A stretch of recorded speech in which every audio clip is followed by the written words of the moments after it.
Good morning guys! Ngayong umaga pala ay mag-harvest tayo ng saging. So yan yung saging guys, kailangan mo lang dugsulin sa gitna para agdumog. Ayan. Paulit-ulit lang guys. Ala, yug-yug-yugan nan. So, dire-diretso lang yan guys.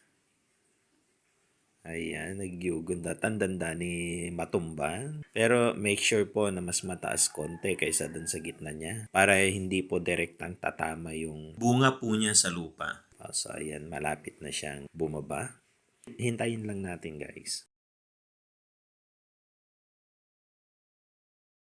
Lapitan ko lang konti guys para makita nyo. Ayan, malapit na. Ayan, sasaluhin ko na guys.